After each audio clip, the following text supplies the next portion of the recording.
Aujourd'hui, je vous présente le nouveau Lumix S1H. Panasonic a-t-il regardé ma vidéo sur le S1? Est-ce qu'ils ont corrigé tous les problèmes que je présentais? Réponse dans un instant.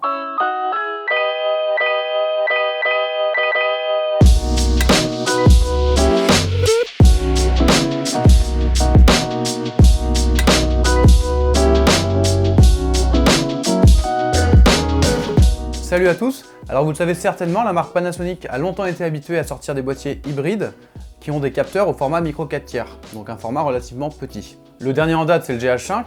D'ailleurs, c'est celui que j'utilise tous les jours et c'est même celui qui me filme là maintenant. Et franchement, il a une très bonne qualité, il n'y a rien à dire là-dessus. Ça fait un rendu très pro. Mais au mois de mars de cette année, donc 2019, Panasonic a décidé de sortir son premier boîtier hybride avec un capteur qu'on appelle plein format, donc qui est plus grand que le micro 4 tiers. Ce boîtier, c'était le Lumix S1, j'en avais fait un test sur la chaîne d'ailleurs. Si ça vous intéresse, je vous la mets juste ici. Mais j'avais repéré 5 défauts, 5 choses qui me manquaient par rapport au GH5, qui étaient le bouton REC mal placé, l'écran non retournable, l'absence de double slot SD, le fait qu'il n'y ait pas de waveform et le fait qu'on ne puisse pas exposer manuellement son image quand on filme au ralenti. Alors on va tout de suite rentrer dans le vif du sujet, de toute façon ça va être assez simple parce qu'ils ont remis le bouton REC ici au bon endroit qu'on peut déclencher avec l'index. Ensuite, on retrouve l'écran du GH5 qu'on aimait tant, qui se retourne comme ça et qui peut en plus s'incliner verticalement comme celui du S1. Ensuite, ils ont remis un double slot SD. Donc ça, c'est quand même beaucoup plus pratique quand on filme avec des cartes SD parce que soit on peut tout filmer en double pour avoir du backup, soit alors on peut doubler notre temps d'enregistrement. Quatrième chose, on retrouve la waveform sur le S1H. Et enfin, cinquième chose, on peut régler la vitesse d'obturation et l'ouverture même quand on est en ralenti en Full HD à 180 images par seconde. Donc je sais pas si Panasonic a regardé ma vidéo, mais en tout cas tout ce qui me bloquait sur le S1 a été corrigé sur le S1H, et ça franchement c'est génial. Alors j'ai eu la chance d'avoir le S1H pendant une semaine, merci Albert de SOS Ciné, et vu que ça tombait pendant le week-end du salon de la photo, j'en ai profité pour faire des images lors du salon et lors de la soirée Naotech le samedi soir. Voici un petit clip.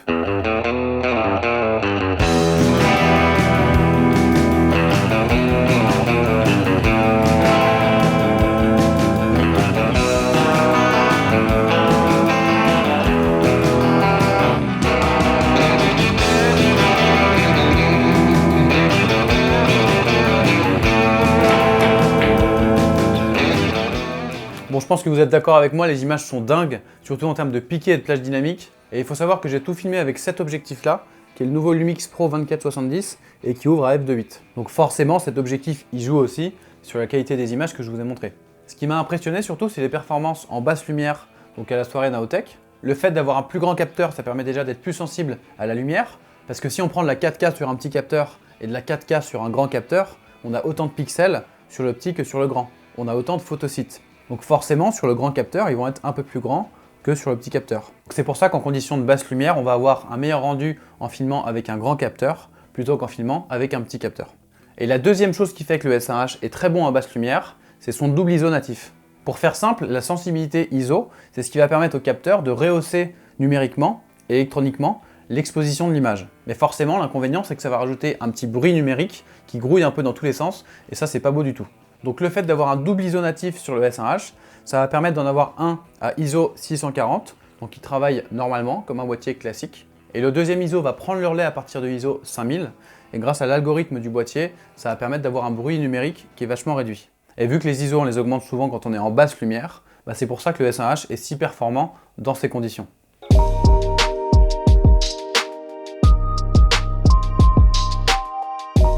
Alors maintenant, je vais vous parler des autres points qui ont été améliorés depuis le S1.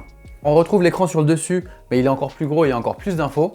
Donc on a la fréquence d'image, la vitesse, l'ouverture, la balance des blancs, les ISO, mais on retrouve aussi le profil d'image, le format d'enregistrement. Donc on a un accès rapide à tous les réglages utiles, sans devoir regarder l'écran principal, ou alors mettre l'œil dans le viseur. Mais ce qui est encore mieux avec cet écran, c'est que quand on éteint le S1H, on a toujours accès au niveau de batterie, et surtout au temps d'enregistrement restant sur la ou les cartes SD. Et ça, c'est vachement pratique, ça évite d'avoir à allumer l'appareil juste pour voir la batterie ou la mémoire qui nous reste. Ensuite, on a un grip qui est un peu plus gros que sur le S1, mais moi j'aime bien, je trouve que ça fait une bonne prise en main. Je trouve que ça donne vraiment la sensation d'avoir un boîtier professionnel entre les mains, et ça c'est vraiment une sensation que j'aime beaucoup. En ce qui concerne les capacités vidéo, le S1H est le premier à pouvoir filmer jusqu'en 6K. Alors personnellement, j'ai pas testé la 6K, et vous allez peut-être me dire à quoi ça sert de filmer en 6K. Allez-y, dites-le moi. Alors filmer en 6K, pour moi, ça peut servir à deux choses, exactement de la même manière que la 4K par rapport à la HD. Ça peut servir soit à cropper dans l'image, donc par exemple si on exporte en 4K et qu'on a filmé en 6K, on peut zoomer un petit peu dans l'image sans perdre en définition.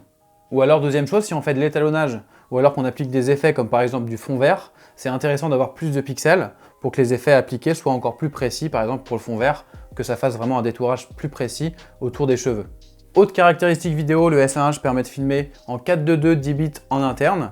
Alors pour faire simple, les 10 bits ça permet d'avoir une plus grande profondeur de couleur pour avoir plus de souplesse à l'étalonnage. Et le 4:2 ça permet d'avoir plus de détails dans les pixels.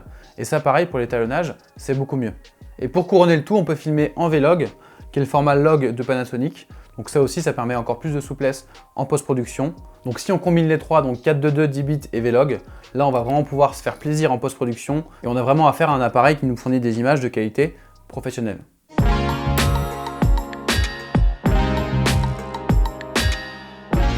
Alors tous ces éléments, ça va demander forcément beaucoup de performance, beaucoup de ressources processeurs, mais Panasonic a pensé à tout. Ils ont installé une grille de ventilation sur le S1H qui va permettre de refroidir en permanence l'appareil pour éviter la surchauffe. Donc on avait vu sur le S1 qu'on pouvait le brancher en USB-C directement sur secteur sans avoir à utiliser de batterie et tourner en continu tant qu'on veut. En plus, sachant qu'on n'a pas de limitation de 30 minutes sur la carte SD. Donc avec cette ventilation là sur le côté, ça veut dire qu'on peut vraiment filmer par exemple une captation de concert pendant 2 heures, 3 heures, 4 heures sans se soucier de la chauffe de l'appareil. Et ça, c'est vraiment génial. C'est ça aussi qui en fait une vraie caméra professionnelle. Alors le petit point qui fâche comme d'habitude chez Panasonic, c'est l'autofocus. Moi, pour être honnête, je m'en sers jamais. Je fais tout le temps mes prises en mise au point manuelle. D'ailleurs, je vous ferai une vidéo bientôt pour vous expliquer comment bien faire sa mise au point manuellement.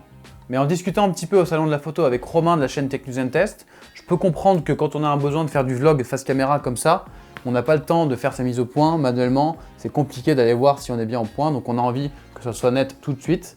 Et là, je peux comprendre effectivement que dans ce cas-là, on a besoin d'un autofocus performant, ce qui n'est pas vraiment le cas du S1H. Donc à part ce petit point négatif de l'autofocus, mais qu'en n'est pas vraiment un pour moi comme je vous l'ai dit, franchement je vois absolument aucun défaut au S1H. En tant qu'utilisateur du GH5, je me retrouve complètement dans le S1H, avec même des fonctionnalités en plus. Alors effectivement, j'ai pas parlé du prix, c'est un boîtier qui coûte très cher, 4 000 € juste pour le boîtier, plus l'objectif, on arrive facilement à 5 ou 6 000 €, donc c'est un budget. Mais pour moi, si on a un usage professionnel, ça peut vraiment les valoir. Le S1H, il a vraiment été conçu comme une vraie caméra. Donc c'est pour ça aussi que j'ai pas parlé de photos. Bien évidemment, à ce prix-là, il prend des super photos, ça va de soi, mais c'est pas pour ça qu'il faut l'acheter. Il faut l'acheter comme une vraie caméra, et je trouve que face à un client, justement, ça fait très pro d'arriver avec un gros boîtier comme ça. Et je pense qu'il peut être complémentaire avec le GH5. Donc on peut avoir le GH5, le petit boîtier compact qu'on emmène partout et qui fait quand même de la très bonne qualité, et le S1H pour du studio, pour de la captation ou alors pour du reportage. Et là, clairement, on a une qualité qui est incroyable. Voilà pour ma présentation. D'ailleurs, je remercie Albert de SOS Ciné de me l'avoir prêté pendant une semaine. Tiens, d'ailleurs, si on allait le voir, Albert. Hey! Ah, salut Albert! Salut Théo! Est-ce que tu pourrais nous dire, selon toi, quels sont les avantages du S1H par rapport aux autres boîtiers du marché? Alors c'est très intéressant ce que Panasonic a développé avec le S1H, puisqu'il vient en fait cannibaliser sa propre gamme de caméras. Hop, là voilà. Ça c'est la Panasonic EVA1, c'est l'ancêtre en fait du S1H. C'est une caméra qui est sortie il y a quelques années, qui avait les mêmes codecs finalement qu'on va retrouver sur le S1H et la même colorimétrie. Le capteur est plus petit là-dessus puisqu'on est sur un Super 35 non stabilisé, mais avec certaines choses, notamment l'intégration de filtres ND sur le boîtier, des choses qui sont très très utiles en vidéo.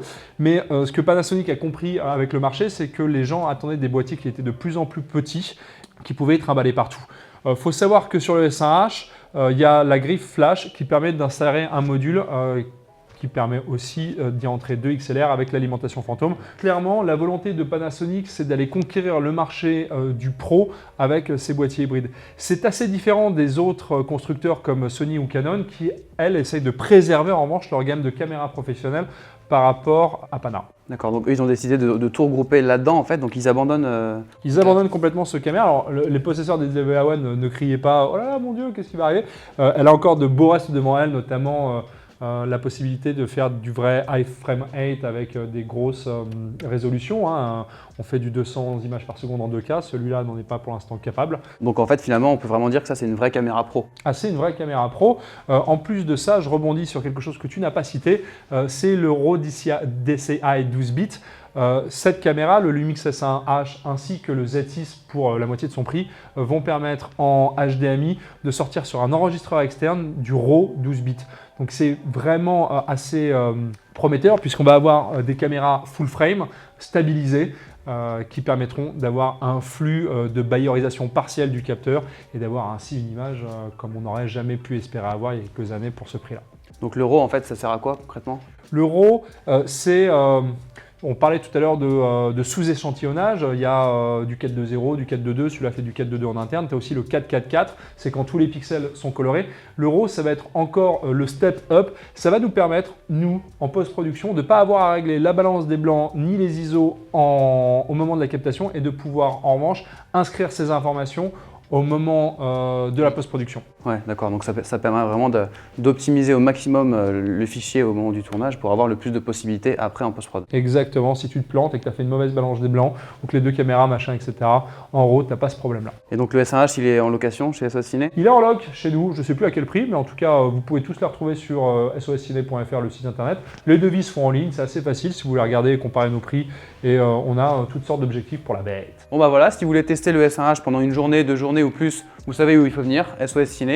Et si ça vous intéresse d'avoir d'autres tests de matériel, dites-le moi dans les commentaires et on se retrouve très vite sur la chaîne. Salut Albert! Salut Théo, j'espère te voir prochainement. Donc laissez beaucoup de commentaires à Théo pour qu'il revienne ici et que je vous fasse des petites explications. Moi j'aime beaucoup ça.